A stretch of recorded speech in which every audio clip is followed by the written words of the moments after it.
Tuh teman-teman PMI Korea lihat nih, ya kan suka ada tuh yang apa istilah sekarang tuh apa ya, toksit atau apa? Ya, ya suka ada lah ya yang memprovokasi di media sosial seolah-olah kita ini nggak kerja, seolah-olah kita itu nggak peduli. Tuh lihat, itu udah berapa hari sini Bu? Ini malam ketiga Pak. Malam ketiga dan ini tanggal 12. Bisa nyampe sampai jam berapa nanti? Biasanya kita jam 11 malam atau jam 12 Tuh, malam. sampai jam 12 malam. Bisa dibayangin nggak dari pagi kerja seperti ini, memastikan. Ini kan bukan pekerjaan mudah ya, bisa dibayangkan nih. Jadi semua dokumen yang dikirim oleh PMI masuk ke sistem kita, itu ke Cisco, itu harus benar-benar dipastikan ya bahwa dokumen-dokumen itu clear and clean. Itu bersekitar berapa banyak dokumen? Hampir berapa item?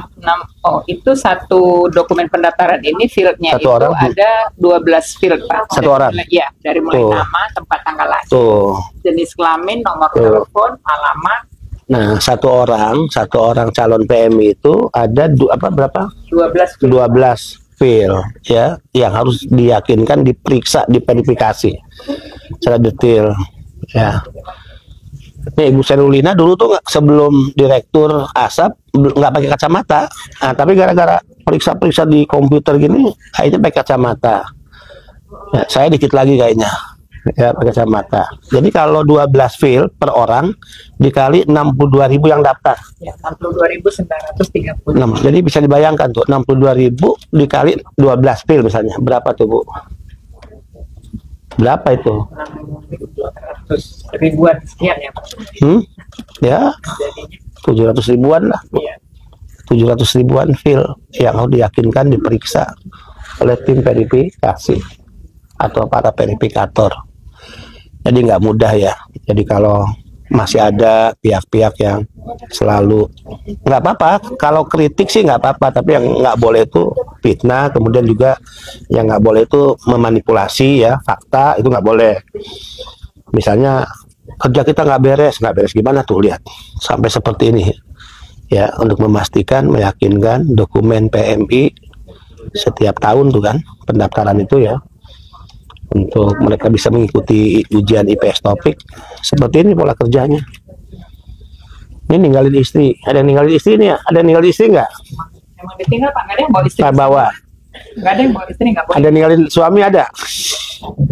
Pak Epi istrinya di mana? Di Bogor Pak. Hah? Di Bogor Pak. Oh, bawa aja ke sini.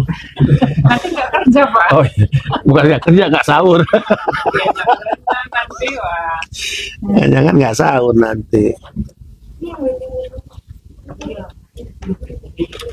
Nah, kadangkala antara foto di KTP dan foto baru itu berbeda ya. Nah, gimana tuh meyakinkan Koreanya? Kayak ini nih contoh. Ini kan foto apa? Foto KTP Pak. KTP. Itu foto terbarunya. Ini kan agak beda kan? Nah, itu gimana meyakinkan pihak Korea misalnya?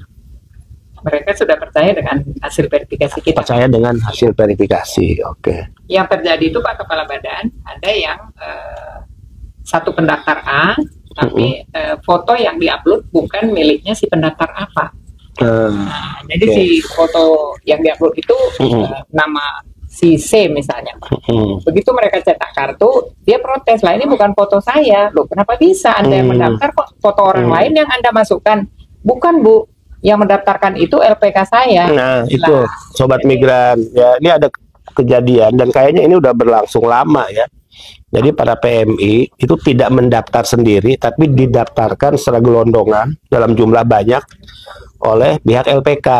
Nah di saat itulah mungkin terjadi ya kesalahan data karena tercecer dan sebagainya, tertukar dan sebagainya. Makanya himbauan kami adalah mendaftar secara langsung sendiri, nggak perlu diwakilkan kepada siapapun, dan cara mendaftarnya kan tidak sulit, sangat-sangat mudah ya. Sobat migran pasti udah tahu lah ya bagaimana cara mendaftar, ikuti aja di websitenya BP2MI, mudah kok.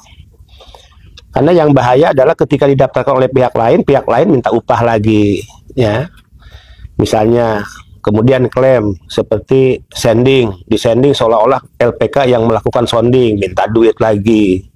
Bahkan orang terbang ke Korea seolah-olah jasa LPK, minta duit terima kasih lagi.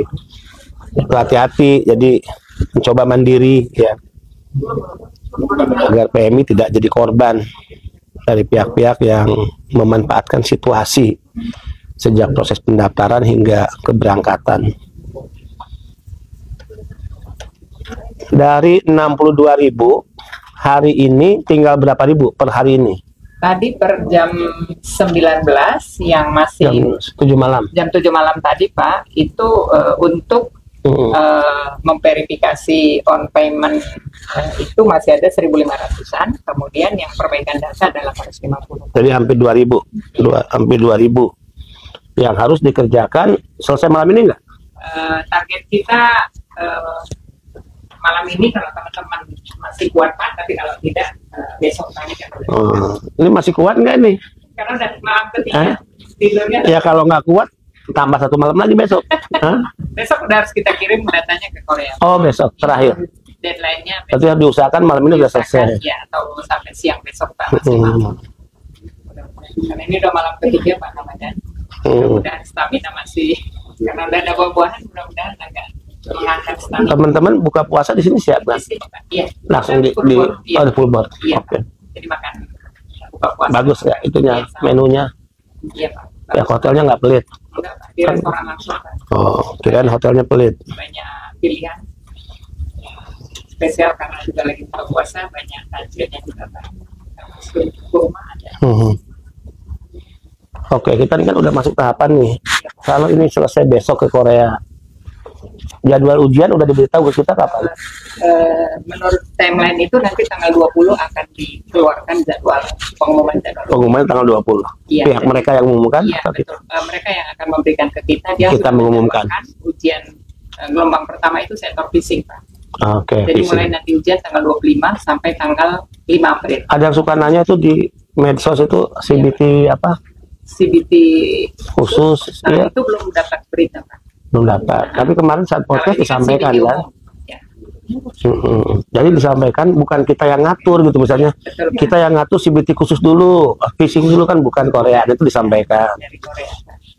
Oke. Nanti rencananya kalau tidak meleset tanggal 20 si RDK akan memberikan kepada kita jadwal ujian Pak. Di mana jadwal ujian itu mulai hari pertama itu tanggal 25. Nanti di Betul. Semarang sama di Jakarta. 2 kelas Jakarta, 2 kelas di Semarang. Nih, stafnya perempuan berapa, laki-laki berapa nih?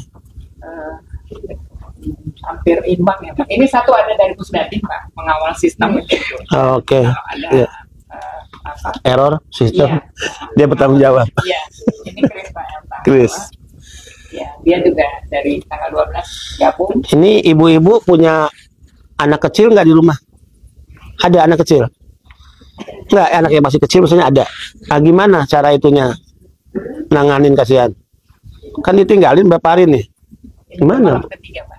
Iya udah 3 malam lah kasihan.